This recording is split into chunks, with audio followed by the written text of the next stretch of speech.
fans, thanks for clicking the dreaded D Rose report. Let me see how many times I can mess up, how many times I can cough, and how many times I can be interrupted. Hey, TNA has announced 2 title matches for this Sunday's pay-per-view Final Resolution.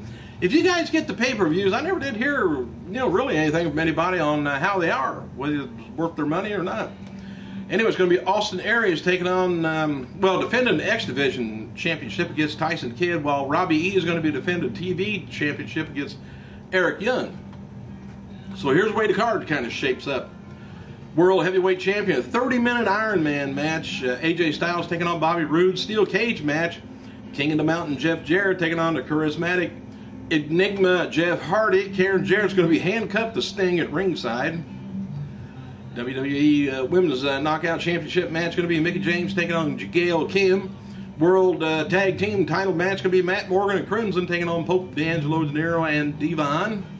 X Division Champion match, Austin Aries taking on Kid Cash. Robbie E taking on taking on Eric Young in a television championship match. All right, I don't know if you've seen about this, heard about this or not, but Tough Enough contestant and former Miss USA Rima Fakan, something like that, is scheduled for a court hearing on December 21st at the 30th District Court, Highland Park, Michigan, due to her arrest Saturday on suspicion of drunk driving. If convicted, Rima may face 93 days in jail, plus fine, court costs, and the possibility of community service, which I really doubt if anything like that happens. Maybe a fine, probably not even probation. Beautiful woman, though. Speaking of the devil, Lillian Garcia, SmackDown's newest full-time ring announcer, has been added to the SmackDown Superstar page on WWE.com. Like that. CM Punk stated Tuesday on Twitter that he's going to be undergoing an x-ray examination today. He wrote, heading for x-rays, then the gym. Because broke shit don't stop me. Didn't know you could break shit, but apparently. He said, then he added, soon to be a dirt sheet headline, Punk gets x-rayed. Going to jump on the volcano, then in a gym, because hot lava don't stop me. Soon to be dirt sheet headline, Punk jumps into volcano. He knows what he's talking about, I don't. Hey, Monday's Raw Super Show was the #1 most mentioned show on the social media of all broadcast and cable TV, according to Trender.com. And according to rumors of WWE changing the appearance of WWE Championship, some within the organization are pushing to get rid of the spinner strap. No official change is currently planned. And I don't know if you've seen the big advertisement for the WWE Network on Raw last night, but I tell you what, if the commercial is as good as the network, it's going to be great. But it's always that way. I would love to see a wrestling match sometime that's got all these sound effects, special features. Of course, we're going to have to tape it and then add in all this stuff. I think it'd be good. All right, Sin Cara t-shirt featured the shape of a penis embedded in the gold design, was pulled within hours of being listed on WWEshop.com last week, and briefly supplied by WWE's Japan shop in a very limited quantities. The Japan affiliate mailed out the t-shirt, and one has surfaced on eBay already. Bet me they're gonna get top dollar on that. In 1980s, WWF star Brian Blair is recovering from an appendectomy surgery. Brian was hospitalized for almost a week after his appendix burst and poisoned his intestines. And the situation not to be addressed when it was, but he could have faced severe medical complications on that. And one of the first people that went and visited Brian Blair was the Iron Sheik. That's the inside joke. You got to know something about the Sheik and Blair to appreciate that. Anyway, WWE Chairman Vince McMahon was not backstage Monday at Raw, which is kind of rare. Vince was gone, Triple H was in charge backstage, and among the WWE personalities backstage were Jim Ross, Sean Waltman, former Diva Cherry, and as we reported, Layla was also back there. TMZ has a new report up on Diva Karma getting engaged. She was proposed to by her fiance, of all things, a few months back, and said yes. Her engagement ring, I seen a picture of it. It's a pretty good sized ring. Of course, she got a pretty good sized finger, and it's square on top, and it looks like a wrestling ring with right in the center is a pretty good sized diamond. Of course, nothing but the big stuff for her. Karma, who's still a member of the WWE roster, has been added to maternity leave earlier this year. No official date has been set for the wedding, but TMZ reports Karma is looking to tie the knot in June, maybe. She must be a nice little, beautiful June bride, 2012. Anyway, before this report, though, there has been some chatter within WWE about Karma's future with them. It was reported or pointed out by a source that most women who haven't lost, who have their first child, just don't jump back into the ring right away. Because they're on the road, 4 days out of the week, traveling and working. Same time, people expect her to be back, sometime anyway. I hope. Some of the FCW talent were participating in the 41-man Battle Royal after last night's Raw Super Show in Tampa, Florida, where Seth Rollins, Dean Ambrose, Damian Sandow, and Big E Langston, and Skip Sheffield was also competing. So we got 3 teasers going on. We got Kane coming back. Then they're teasing about not only the network, and then they got the deal the second day of 2012. I kind of got a feeling they're talking about Skip Sheffield, but they're talking about Ryback. He's going to be like a Terminator type thing. I don't think it's going to be Jericho like first thought. Happy birthday to Hall of Famer Nick Bockwinkel, 77 years old. Operation has been completed. Oh, good.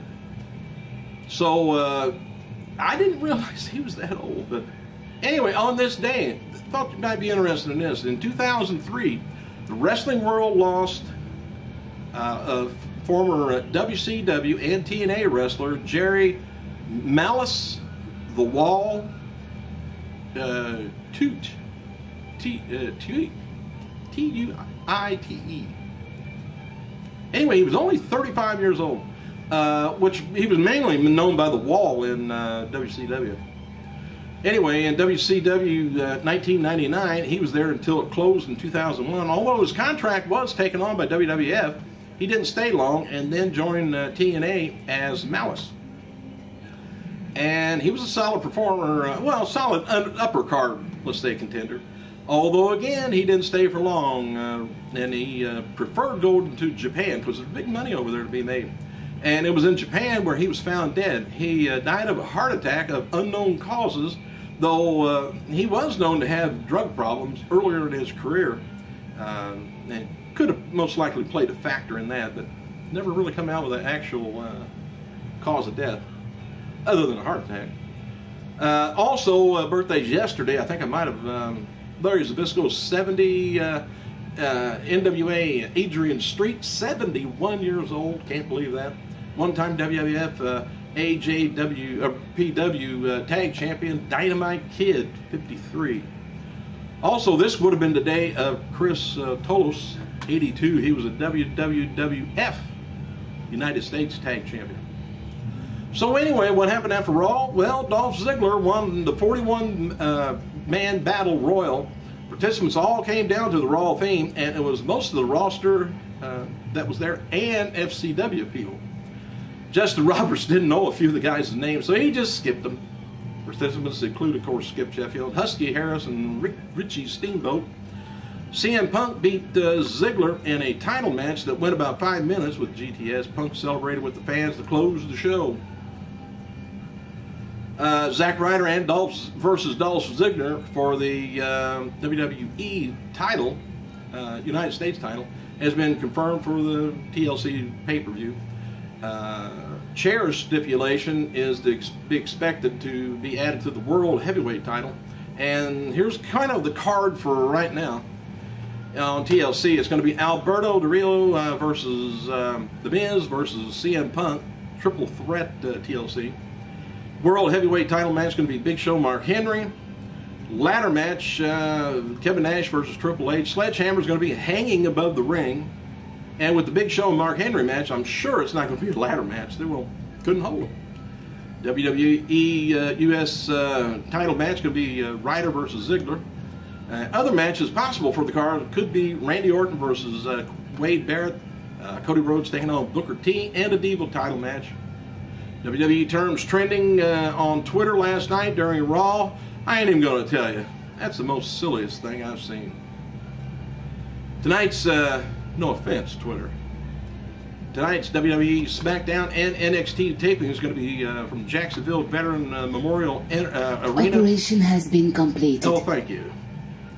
In Florida, no matches have been announced, but it's believed NXT star Derek Bateman is going to be in action after earning a SmackDown title match last week on FCW. Advertised locally, it's going to be Mark Henry taking on Big Show, taking on Randy Orton with Booker T as referee. Kind of like to see that. Tonight's taping is going to be the return of Lillian Garcia as ring announcer. Keeping with the storyline, R-Truth wrote the following on his to a fan on his Twitter last night. I should be able to get back into the gym hopefully next week or the week after. I got by a concussion. I got a concussion at all. WWE Shop website has released a limited edition t-shirt for Steve Austin, The Rock, Punk, Orton. Only 2,000 of each shirt's going to be printed. WWE sent out the following blurb last night on WWE Legends House. It's a reality show on WWE Network. There's a promo on that online if you wanted to see it. A reality series featuring many of the favorite WWE legends, all forced to live under one roof. See what happens with the most colorful combustion personalities in WWE history. Shacks up, breaks bread, and bruised egos. AJ Styles and the Pope's going to be heading to Mexico December 16th for AAA's promotion pay-per-view. AJ will face El Messiah, and while the Pope is teaming with Gunner and Chessman to face Los Psychos Circus in a 6-man tag action. First TNA Impact Wrestling taping of 2012 is going to be taking place January 9th, 10th, 11th, and 16th and 17th, if you're down that way. And, of course, I told you about Layla being backstage last night's Raw. I think she's looking for a comeback fairly soon, so I guess I ought to get off here. I'm about ready to run out. I'm going to end up coughing again if I don't. Thanks for clicking, you guys. I got to go.